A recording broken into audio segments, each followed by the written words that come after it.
안녕, 형이야. 오늘은 재미있는 커뮤니티 탐방 시간.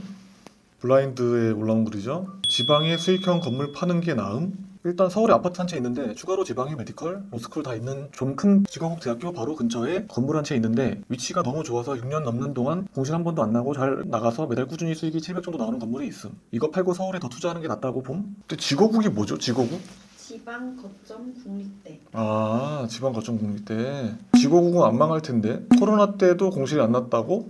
팔면 안 될 것 같은데? 저는 그때도 전혀 문제 없었음. 공실이 잘 안 난다는 건 어떻게 보면 안전하게 그 현금 흐름이 생긴다는 거잖아요. 그래서 저는 파는 것보다는 700 정도의 그 이자는 충분히 감당 가능한 거잖아. 그러니까. 그러면 나는 그냥 이 건물은 놔두고 이 건물은 알짜배기라고 부른 거잖아. 그러니까 알짜배기니까 한 달에 700씩 받으면서 그냥 다른 건물을 사는 거지, 서울에. 근데 서울이라고 해서 꼭 맞는 건 아니야. 다들 착각하는데 서울 공실 많아. 위치 안 좋은 데는 되게 힘들고 잘 안 오는 데도 있어. 그래서 꼭 서울이 좋은 건 아니고 내가 봤을 때는 알짜배기니까 이걸 정리한다기보다는 이걸 끌고 가면서 공실이 안 생기니까 근데 이제 현금이 좀 부족하다. 그럼 이제 그때는 이제 파는 걸 한번 고민을 해봐야겠지. 꾸준하게 월세 수입이 나온다는 거는 어떻게 보면 되게 강력한 거거든. 우리가 맨날 얘기하잖아. 현금으로 샘물 같은 거지, 샘물. 마르지 않는 샘물 같은 거니까 이거는 팔지 말고 갖고 있으면서 다른 방식으로 하나를 더 살 수 있는 어떤 그런 걸 생각해 보면 어떨까. 블라인드, 결혼할 때 얼마 정도 모아야 해? 몇 년 안에 결혼하고 싶고 언제든 좋은 사람 만나면 망설임 없이 추진할 준비 갖춰놓고 싶어서 돈 열심히 모으는데 돈이 모일수록 계속 부족한 느낌이 들어. 현실적으로 풍족하지 않아도 개인이 얼마 정도 모아놓아야 돈으로 스트레스 받을 걱정하지 않고 결혼할 수 있을까? 맞벌이 가정하에. 불안해서 기준이 높을 거 알지만 최대한 현실적으로 알려주라. 사람마다 기준이 다른 거니까 서로 맞춰서 하면 될 거야. 비교하면 끝도 없어. 난 1억 근처로 모아가려고. 집 빼면 뭐 1, 2천이면 시작할 수는 있고 집 끼면 많을수록 돈 없어도 돼. 시집 와. 남자면 어떡해?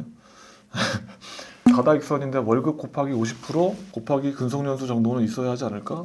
이렇게 뭐 다들 어렵게 생각을 하지. 형이 결혼한 지 이제 곧 있으면 이제 결혼기념일인데 13년 차야. 근데 형은 돈 없이 결혼했어. 처음에 결혼했을 때가 8천에 45짜리? 원룸 같은 투룸? 거실이 있긴 한데 거실이 그냥 없다고 보면 되는? 우리 회사 직원들하고도 얘기해보면 되게 뭔가를 갖춰놓고 결혼하려고 하는데 그것도 정말 잘못된 생각이야. 형은 결혼을 하고 나서 아이를 낳고 나서 더 열심히 살아서 돈을 더 많이 벌었거든? 뭐 돈이 많다고 꼭 행복한 건 아니니까. 물론 이제 돈은 벌수록 더 부족해. 내 직업이 앞으로도 뭔가 더 쌓이고 좀 더 수입을 올릴 수 있는 어떤 비전이 있는 직업이라 생각한다면 뭐 사랑하는 사람만 있으면 언제든지 난 결혼을 해도 된다고 생각하는데 되게 웃긴 게 뭐 강남에 아파트 사면 끝날 것 같지만 또 그걸로 끝이 아니야. 또 뭐가 또 필요하고 계속 뭐가 또 계속 필요해서 계속 돈을 벌어야 될 수밖에 없고 사실 한도 끝도 없어. 형이 생각했을 때는 사랑하는 사람이 생겼고 아 내가 이 사람하고 결혼하고 싶으면 그냥 해. 형은 그렇게 생각해? MLB 파크.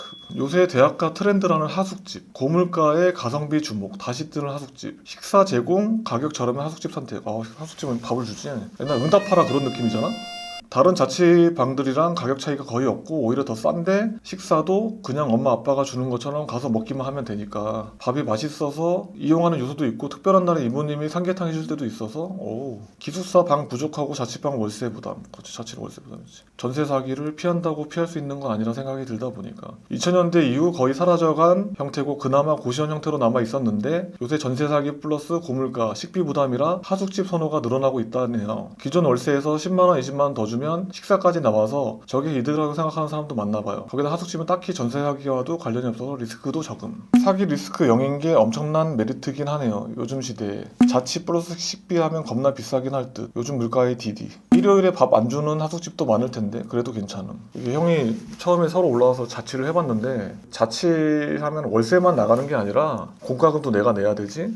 겨울에 난방 틀면은 그 난방비도 작지 않아. 그리고 이제 밥도 해 먹을 거 아니면 계속 시켜 먹으면 그 비용도 장난 아니지. 그 월세가 50이라고 하면 공과금 한 10만 원 정도 들어가고 식비 하면 그것도 한 2, 30만 원 들어가지. 뭐 그러면 거의 돈백이야. 그래서 차라리 이게 더 나을 수도 있지. 근데 하숙집이 이제 불편한 게 뭐냐면 이제 다른 사람들하고 같이 지내야 된다는 게 좀 불편하잖아. 뭐 예를 들어서 내가 뭐 연애를 하는데 뭐 여자친구랑 라면 먹을래요?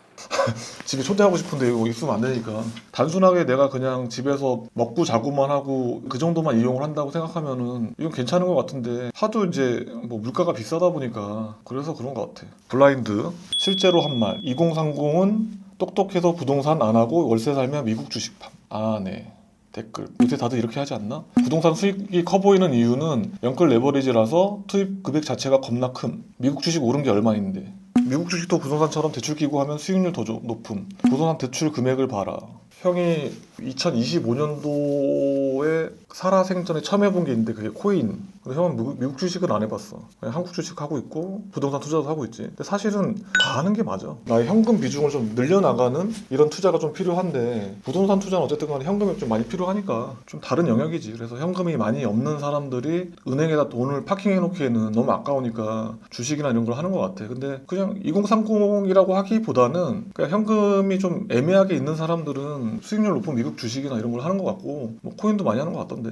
근데 이렇게 해서 결국에는 종착지는 결국에는 뭐 안정적인 부동산 투자 아닐까? 형이 다 해봤더니 그래도 부동산이 제일 속 편해. 비트코인 얼마 전에 떨어지는 거 보니까 뭐 한도 끝도 없이 떨어지더라고. 그냥 그런 걸 이제 버텨낼 자신이 없잖아. 결국엔 마지막은 이제 부동산이지. MLB 파크. 부동산 노도강이라도 사야 한다. vs 전세 살면서 기다린다. 아 이거 너무 어려운 문제인 것 같아 요새. 지금 현금 2억 3억 정도밖에 없어서 연끌해봐야 5, 6억대 아파트 사야 하는데 30대 중반이라면 노도강이라도 사야 할까요? 아무리 봐도 앞으로 노도강급은 가망 없어 보이고 서울 상급지만 오르는 초연극화가 올 것 같은데 진짜 여기 어떻게 보면 이게 사회적인 문제일 수도 있어요 이거는. 저는 샀습니다. 아우 대단한데. 그 돈으로 무주택자의 혜택을 노려보시죠. 하지만 부동산 잘 모르는 구로 주민입니다. 21년 대비 전고점 회복률 85% 미만은 이제 쳐다도 보는 거 아닙니다. 샀는데 떨어지면 깔고 살고 돈 더 모아서 조금 더 상부지로 옮기시면 됩니다. 집 없는 채로 살다가 집값 오르면 너무 힘들잖아요. 노도강은 의미 없어요. 내 집 마련이 아닌 자산 보전이 목적이라면 적어도 마영순 끝자락에 걸쳐야 합니다. 노도강 지금 매주 떨어지고 있는 곳을 왜 사요? 현 생각은 이래. 그냥 투자로 보지 말고 내가 집을 하나 사야겠다 싶으면 사. 직장이 어디냐가 중요한 건데 노원 쪽은 교통이 너무 안 좋거든? 거의 지옥이야. 차라리 여기 살 거면 경기도 쪽이 좀 더 나을 수도 있는데 좀 이렇게 가까울수록 비싸니까. 근데 형이 처음에 집 살 때 물론 형은 첫 집을 이제 서초구에 사긴 했는데 그냥 떨어지든 말든 상관없다. 그냥 집을 한 채 사자 이러고 산 거야. 근데 올랐지. 중심지에 안 살 거면 조금 더 돈을 모아보는 거 어떨까 싶어. 마영성 쪽 끝자락이라도 갭 투자로 사놓고 월세 살아. 그게 아니면 돈을 좀 더 모아야겠지. 투자는 안 하면 안 될 것 같아. 그냥 전세 살면은 이거는 너무 아깝지 않나? 문제가 뭐냐면 전세를 살면은 목돈이 이제 묶이잖아. 목돈이 묶여. 그럼 아무것도 못 하는 거야. 그래서 형은 차라리 그냥 좀 괜찮으면은 좀 이렇게 외곽에 싼데 월세 싼데 좀 살고 그 돈으로 뭔가 좀 안정적인 투자를 하는 게 낫지 않을까. 뭐 등락이 좀 높지 않은 어떤 뭐 주식을 사도 좋고 다양한 방식이 있겠지. 그냥 그렇게 좀 굴려 나가는 게 낫지 않나. 형이랑 노도강은 안 사. 노도강은 정말 미안한데 그 주소만 서울시지. 뭐 노후는 괜찮긴 한데 뭐 너무 교통이 안 좋으니까. MLB 파크 이해 안 가는 과천 집값. 경기도인데 20억은 기본이네. 강남 따라 질주하는 이 동네 집값. 과천은 사실 뭐 서울급이지 뭐. 과천시 중앙동에 있는 신축 아파트인 과천 프로지오 서밋. 전용 50제곱미터는 지난 20일 직장 거래 1층 16억 1천만 원 보다 13% 오른 18억 2천만 원. 같은 단지 전용 131제곱미터는 지난달 28억. 장난 아니네. 이게 요새 이슈긴 하지. 완전 이슈지. 서초 동생. 우면동이랑 과천이랑 비교가 됩니까? 서초라고 다 서초인가요? 송파하고 장지동도 송파인데 몇 살까요? 공부 좀 더 하셔요. 싸움 났는지. 화내지 마! 윤석열 효과죠. 또 씨. 나 이런 애들 보면 왜 이렇게 피곤하지? 과천 원래 비쌌어. 더 말동네 나는 동네 아닌가? 신천지 본거지잖아요. 과천 가격이 이제 어느 정도 이제 뭐 강남, 송파나 뭐 이런 데를 막 먹으니까 그 돈 갖고 좀 대체자가 있지 않냐 이런 얘기 하는 거고. 근데 결국 정답은 정해져 있어. 저는 이 돈 주고 과천 살 거면 강남 사죠. 블라인드에 부자들이 많은가 보네.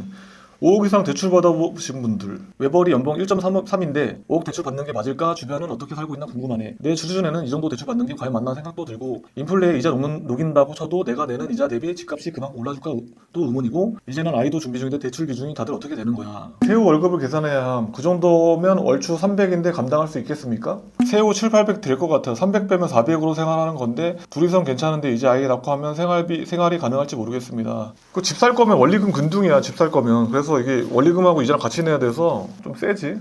근데 238만 4%면 238만 원이네. 3%대 받으면 200만 원 밑으로 떨어지겠죠. 외벌이 연봉 1억 3천이면은 뭘 해도 빡빡해. 이제 아껴 써야 되고 뭐 그게 남들이 막 집값 오른다고 해서 대출을 받아서 샀는데 집값이 떨어졌어. 이러면 더 문제인 거야. 5억을 대출 받아서 뭘 할 거냐가 되게 중요한 것 같아. 만약에 뭐 2, 3년 뒤에 이게 뭐 자산이 좀 더 증식이 된다거나 이러면은 당연히 받아야지. 이걸로 어설프게 살 거면 대출 받지 말고 그냥 다른 방식으로 생각해봐. 대출은 부의 사다리를 올라가기 위해서는 꼭 필요한 어떤 재료 같은 거야. 근데 잘 쓰면 이제 약이 되는데 잘못 쓰면 독이 될 수도 있지.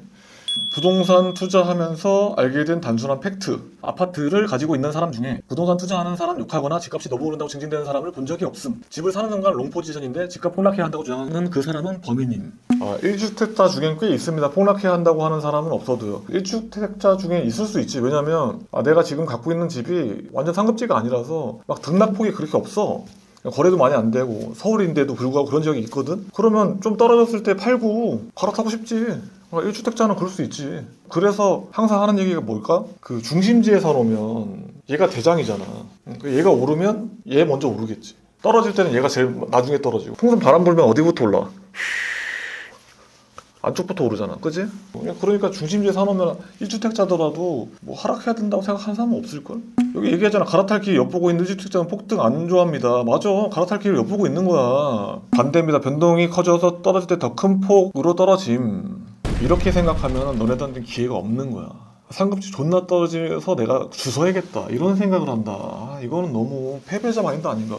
예전에는 그랬지. 상급지가 낙폭이 더 심했었는데 앞으로는 그렇지 않을 거야 진짜로. 상급지에 사는 사람들은 현금 여력이 많은 사람들이기 때문에 막 쉽게 던지지도 않을 거라고. 막말로 그런 거 반포가 지금 뭐 부형이 70억 찍었다고 하는데 예를 들어서 그걸 뭐 30억에 던질 사람이 있겠어? 아무리 경제 위기가 와도. 그러니까 열심히 돈 벌어서 열심히 다른 투자 막 해갖고 따라잡으려고 노력해야 되는 거야. 그래서 요새 형 미팅을 요새 하루에 막 2-3개씩 하잖아.